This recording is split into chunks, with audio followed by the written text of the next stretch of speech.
Paramashivoham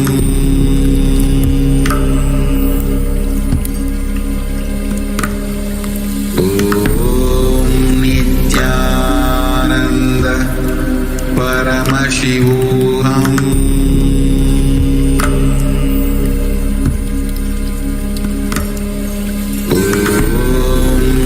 Paramashivoham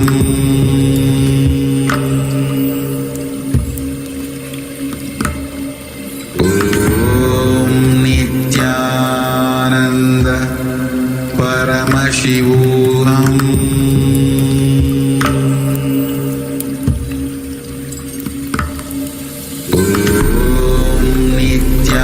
Nityananda Paramashivoham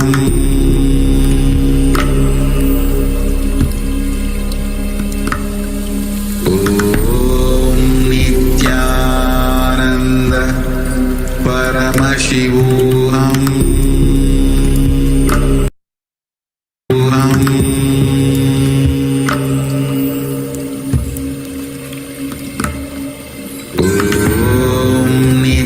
Nityananda Paramashivoham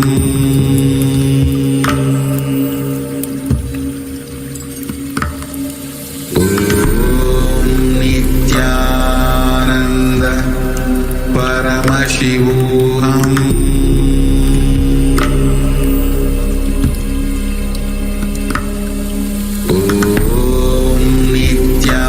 Nityananda Paramashivoham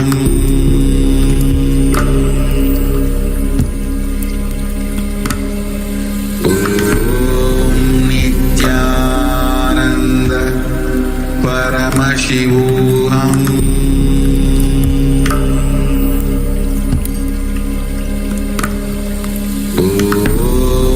Nityananda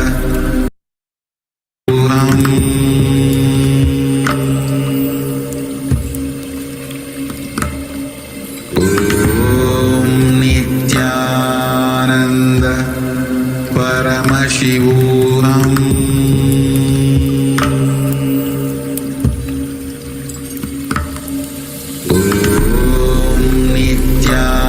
Nityananda Paramashivoham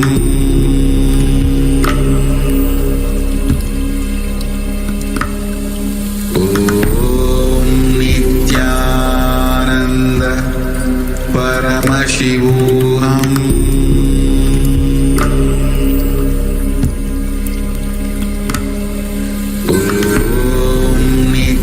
Nityananda Paramashivoham Nityananda Paramashivoham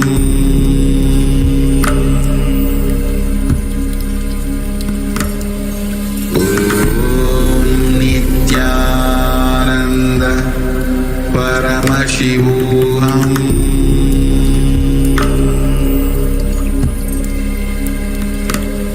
Nityananda Paramashivoham Nityananda Paramashivoham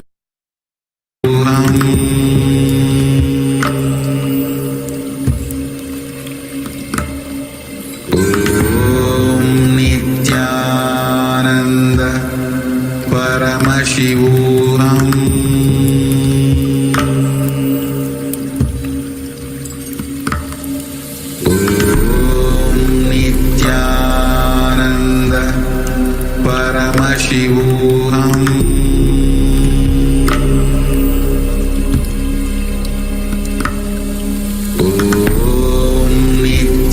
Nityananda Paramashivoham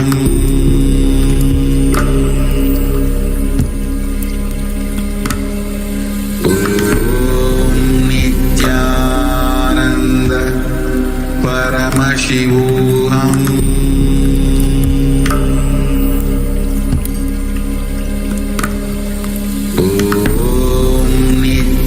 Nityananda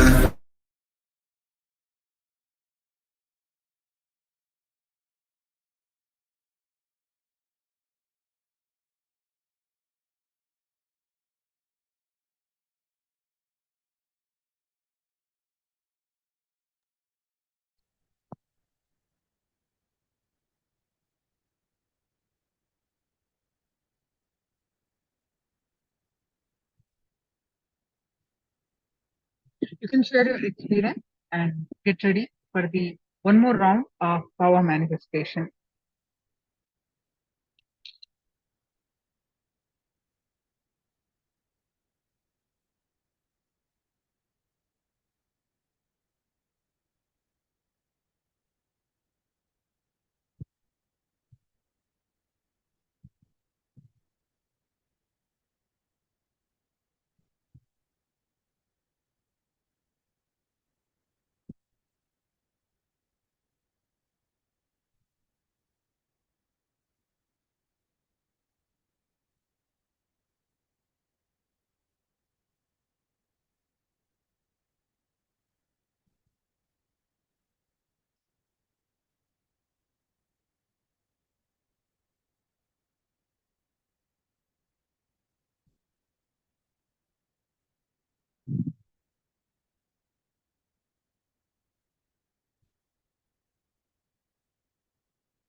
Yes, now let's do the power manifestation of levitation.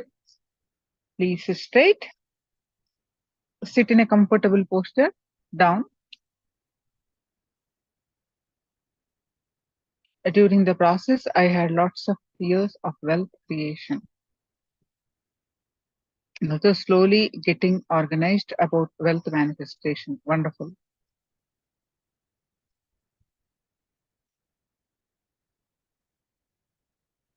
Sit in Padmasana. If you cannot sit in Padmasana, you can sit cross-legged.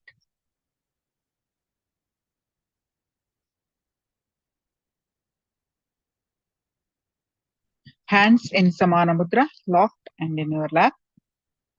Head, neck, back, straight line. And bring in restful awareness to your third eye.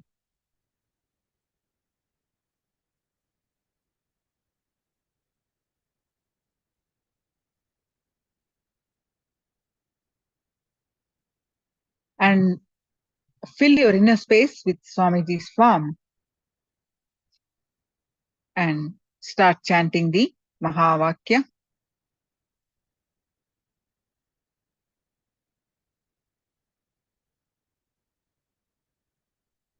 And experience this space of oneness. With that space of oneness, declare to lift off the ground and declare to manifest the power of levitation.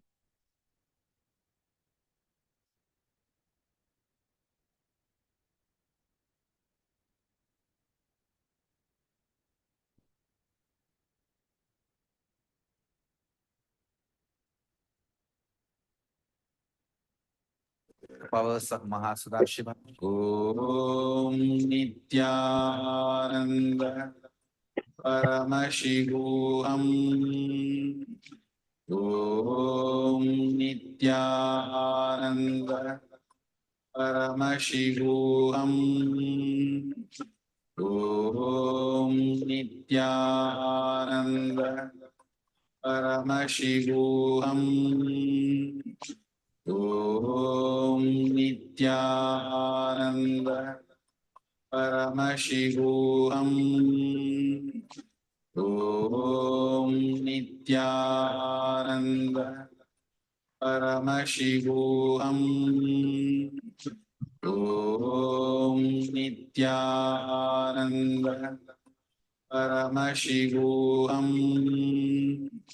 Paramashivoham. Om Nityananda Paramashivoham.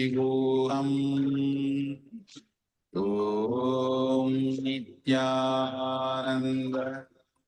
Paramashivoham.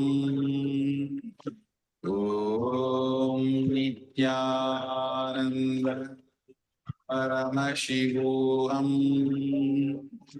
Om Nityananda Paramashivoham. Om Nityananda Paramashivoham.